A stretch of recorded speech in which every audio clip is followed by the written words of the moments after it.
மகாபெரிவா சரணம். திருமலை திருப்பதி பெருமாள் இது எல்லாருக்குமே வாழ்க்கையில் ஒரு கனவு, அங்கே போயிட்டு வரணும் அப்படின்னு.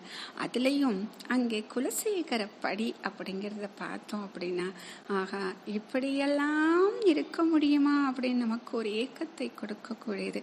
எது குலசேகர படி அப்படின்னா, கர்ப்ப கிரகத்துக்கு முன்னாடி இருக்கக்கூடியது. அதுக்கப்புறம் நம்மளை உள்ள விட மாட்டாங்க இல்லையா, அப்படி தரிசனத்துக்கு நம்ம போக முடியாத அந்த நிலைவாசல், அந்த படின்னு சொல்கிறது.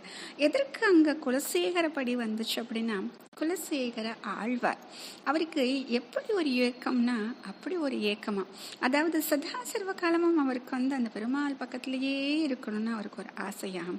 அதனால மன்னராக இருந்தவர் அந்த பதவியே வேணான்னு சொல்லிட்டு வந்துட்டார். இப்போ திருப்பதிக்கு வர்றாரு குலசேகர ஆழ்வார். அங்கேயே தங்கி இருக்கணும் அவருக்கு ஆசைன்னா ஆசை, அவ்வளோ பெரிய ஆசை. அங்கே இருக்கவங்ககிட்டலாம் என்ன சொல்லி சொல்லி அப்படியே எங்கே போறாரு அப்படின்னா, திருப்பதி மலையில் உள்ள ஏரியில் ஒரு நாரையை பார்த்தேன், அந்த நாரையா நான் பிறக்கலையே அப்படின்னு ஒரு ஏக்கமாக இருக்குது.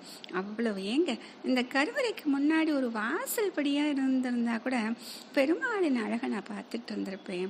அந்த பாக்கியமும் எனக்கு கிடைக்கலையே, அந்த படியாகத்தான் நான் இருக்கலை. சரி, இது எதுவுமே வேண்டாம், அந்த பெருமாள் விருப்பப்படி ஏதாச்சும் ஒன்று திருப்பதி மலை மேலே ஏதாச்சும் இருக்கணும்னு நினைக்கிறேன், அது கூட நடக்கலையே அப்படின்னு ஏங்கி கண்ணீர் விட்டாராம்.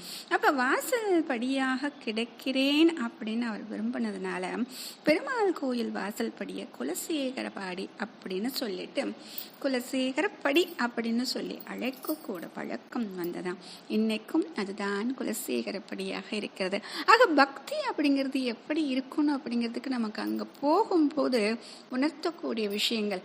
ஏன் அப்படின்னா, பெருமாள் கிட்ட போகும்போது நிறைய பிரார்த்தனையோடு போவோம், அது எதுவுமே நமக்கு வேண்டாம். அவருடைய தரிசனம் நமக்கு கிடைச்சாலே போதும். நம்ம நினைப்போம் இந்த கூட்டத்தில் நம்மளால பார்க்க முடியலன்னு, ஆனால் அவருடைய பார்வை நம்மேல் பட்டு விட்டது, அவ்வளவுதான், அதுதானே நமக்கு வேணும்.